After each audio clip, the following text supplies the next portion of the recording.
Very good morning. Welcome to Breakfast with Dan Walker and Louise Minchin. The headlines at 8 o'clock for you this morning. In the past hour, police in Birmingham say they've arrested a man on suspicion of murder following a series of stabbings in the city yesterday. On the eve of crunch Brexit trade talks, the government warns it will rewrite a deal already agreed with the EU. With families searching for answers, the public inquiry into the Manchester Arena attack begins today. Good morning. Is today a new week and a new start for city centres. Rail services return to near normal this morning, and city centre businesses are hoping they're carrying commuters ready to spend. The stakes are high. I'll have more. Novak Djokovic has been disqualified from the US Open. The top seed is out of the competition after hitting a ball at a line judge. Good morning. A day of mixed fortunes today. We've got some wind and rain around in the northwest, drier, brighter weather in the southeast. I'll have more details in about 10 minutes.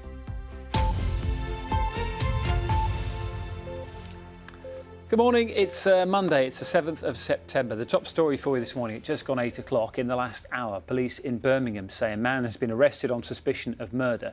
This is after one person died and 7 others were injured in a number of stabbings across the city in the early hours of yesterday. The 27-year-old was detained early this morning, and it follows a city-wide manhunt, and officers have thanked the public for their response to their appeal. Gita Pense is at the scene of one of the stabbings.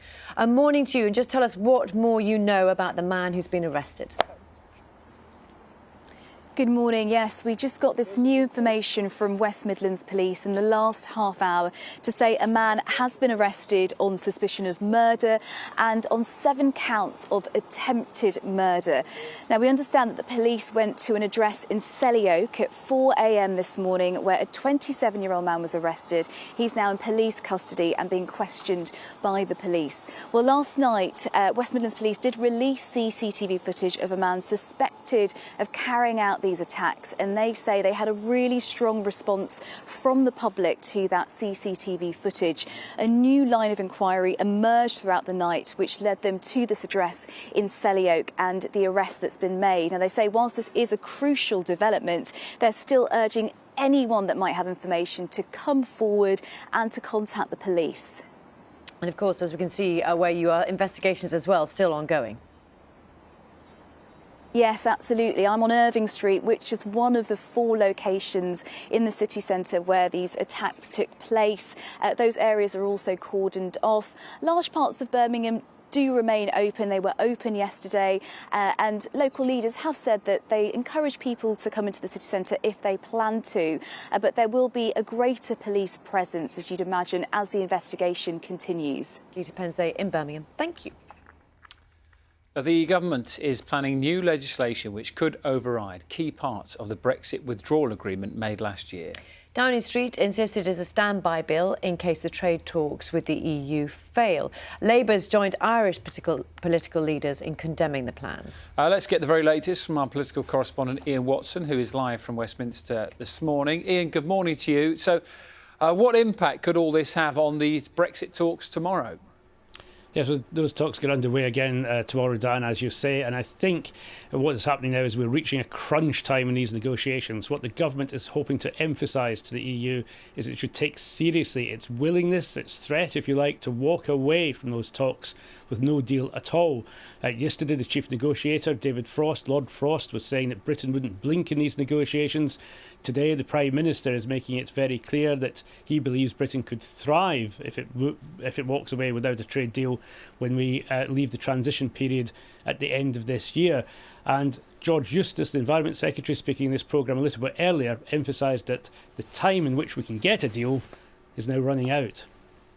What the Prime Minister's really said today is we do need to give business certainty sometime soon, and so we have to reach some kind of conclusion by the middle of October. Otherwise, we have to plan on the basis that there'll be no further negotiated outcome and we will trade with the EU in a way that, say, Australia does at the moment. Now, we should make clear the way that Australia does trade with the EU is without a trade deal. There are some arrangements, some agreements, a partnership agreement, but it's not a fully fledged trade deal by any means.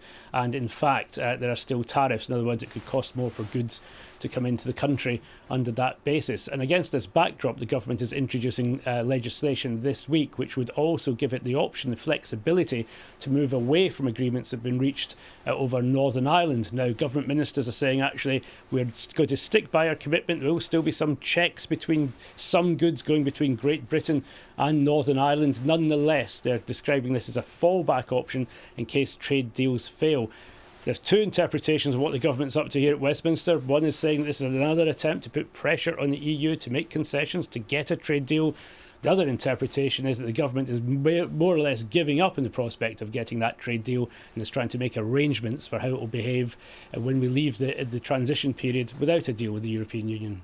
Ian, thank you for that. I'm sure we'll have more on that across the BBC throughout the day for you. A public inquiry starts today into the Manchester Arena terror attack, which killed 22 people at an Ariana Grande concert more than 3 years ago. Let's get more from our correspondent Dave Guest, who joins us from Manchester Magistrates Court. Morning to you, and this is another difficult day, isn't it, for families, but significant too.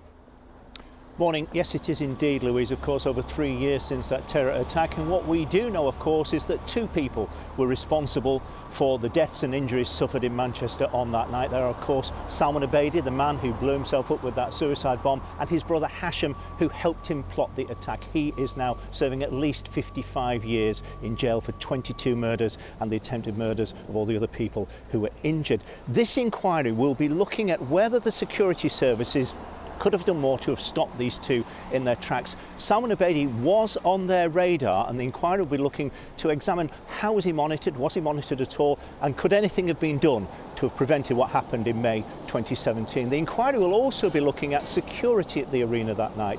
It'll be looking at the response of the emergency services. There was some criticism at the time that some emergency workers were held back for a considerable period of time because of concerns of a possible second bomb. So the inquiry will look at how the emergency services responded and what lessons they can learn from that. Well, this morning when the inquiry opens at 9 o'clock, the names of the 22 who died will be read out. That will be followed by a minute's silence, and then Sir John Saunders, the chairman of the inquiry, will get things underway with his opening remarks. Later in the week we'll be getting pen portraits of the 22 who died to put some details really behind the photographs and the names that we've heard in the media so often, to find out more from their families about who these people were, what were their hopes, their aspirations for the future, and what their loss has meant. This inquiry will go on until the spring of next year.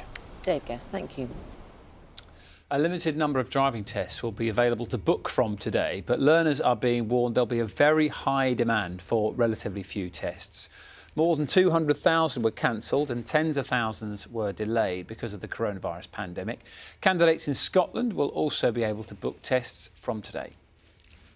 India has overtaken Brazil to become the country with the world's second highest number of coronavirus infections.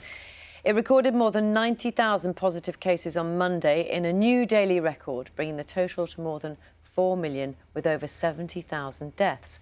The United States, with more than 6 million cases, remains the worst affected country. More than 200 people have been airlifted to safety in central California after a fast-moving wildfire threatened to cut off a campsite. Firefighters are battling 23 separate blazes across the state, where some areas are experiencing temperatures of more than 45 degrees Celsius. That's 113 degrees Fahrenheit. Shall we have a look at some remarkable footage sent to us on Twitter overnight? Cool then. Watch carefully. It's quick, isn't it? It's an underwater shot of an osprey catching a trout, which was sent to us by Andy Howard. The wildlife photographer told us that it was taken in the Cairngorms National Park and it took years to plan, just days to capture. I was having a look at an osprey fact sheet earlier, Louise. They're quick. 80 miles an hour. Wow. Can snap their talons shut in 2/100ths of a second. Wow. They can shake off water like dogs in midair. They have a rotating outer toe that can grasp prey from the front or the back. As that trout found out. And it says here they can catch and eat live fish, which we've just seen. We just saw. Sue Perkins is going on a 2,000-mile journey. Tell me what it feels like to see your family in this situation. To experience life on both sides of the US-Mexico border. My wife gave me this one. Nothing says I love you like a 12-ball shotgun. Right. I'm a long way from Croydon right now. Sue Perkins, along the US-Mexico border, on BBC One and iPlayer. Leicester was the first city in Britain to be placed in a local lockdown after a spike in coronavirus cases there. As Phil Mackey now reports, 10 weeks after the announcement by the Health Secretary Matt Hancock, some of the restrictions remain in place, but there are calls for them to be lifted. Given the growing outbreak in Leicester, we cannot recommend that the easing of the national lockdown, set to take place on the 4th of July, happens in Leicester. Just as the rest of England was getting ready to go back to the pub, in Leicester the shops were closed again and any plans to go out were cancelled. Although some restrictions have been lifted, others are still in place 10 weeks later. Now they're ready to come out of lockdown. At the end of June, there'd been 157 new cases per 100,000 people in a week. A month later, it had fallen to 59. By the end of August, it was just 25, and it's stayed at that level since. This is how they did it. Door-to-door testing across the city wherever there was an outbreak. So whilst you might have been redeployed or some of you have volunteered... And this is the man who oversaw it all, Leicester's Director of Public Health, Ivan Brown, taking time out here to thank his army of testers. Thank you very much. A month later, and the city has fewer new cases than many other places that haven't got any restrictions. I think the biggest lesson that we've learned that this operates most effectively in trying to tackle this virus by operating at the local level. So whether it's your testing strategy or whether it's how you find your cases and your contacts, the more localised we can make that, the better it is, because actually you can go street by street, community by community, family by family to try to tackle the virus. Well, the message may still be the same, but life has begun to get back to normal in Leicester as some of the restrictions have been eased over the past couple of months. But people living in the city still are desperate to do the things that they can't, but that other people just outside the city can. One that will have their own sanitising basket. Like going to the gym. CrossFit in the south of the city is really struggling as it still can't open. What you've got is people within the lockdown going to gyms outside the lockdown, and they're getting tied into memberships, so obviously they won't be coming back. And obviously when it comes to coming out of it, we're going to have to do a massive drive to try and get members to come back to us. Just take a few deep breaths in and out. And he can provide online sessions like this Pilates class and some outdoor training too. He thinks it's unfair they're still in lockdown. Now he just wants Leicester's restrictions relaxed. Phil Mackey, BBC News, Leicester. With the night starting to draw in, Mary Berry's been on the hunt for the perfect comfort food. Doesn't that look sheer perfection? It's beautiful. Inspired by the people she meets and the food she tastes along the way. Nectar. Join Mary for her simple comforts on BBC Two and iPlayer. We're going to catch up on the sport right now. Sally's back in the studio with breaking news overnight about tennis. Morning, lovely to see you. Morning to you both. It is great to be back. Morning, Phil. And news from the States overnight from the US Open. You can see from this picture, world #1 Novak Djokovic has been involved in quite an incident overnight. He's been disqualified from the US Open after hitting a ball at a line judge. 17-time Grand Slam winner had lost serve to go 6-5 down in the first set of his match against Pablo Carreno Busta. Our sports correspondent Andy Swiss has more. This was the moment Novak Djokovic's US Open hopes ended in controversy. After losing a point, off camera, he hits a ball, which it's then clear has struck one of the line judges, who is in obvious distress. This replay shows Djokovic on the right striking the ball. It wasn't, it seemed, intentional, and he was immediately concerned. But hitting an official with the ball is one of tennis's most serious offences. For 10 minutes, Djokovic pleaded his case with the authorities, arguing it wasn't deliberate, but there was to be no persuading them. Djokovic was disqualified, and after shaking his opponent's hand, he headed for the exit.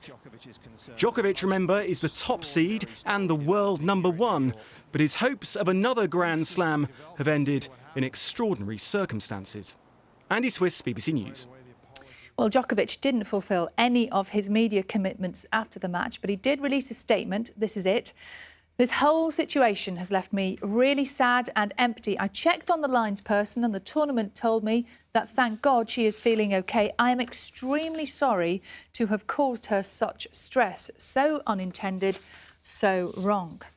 Well, speaking after the match, Djokovic's opponent, Pablo Carreño Busta, said he was certain that it was simply an accident. No, of course, I think that this was not intentional. You know, it's just the moment, it's just the... I broke him the serve and, you know, he threw the ball. I think that it was bad luck, no? You know, you cannot do this, but of course, I think that Novak never wants to hit the line empire.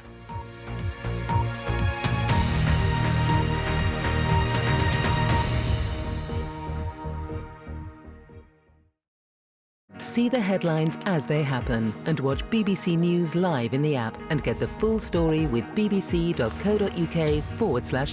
Follow the story for all the latest with BBC News.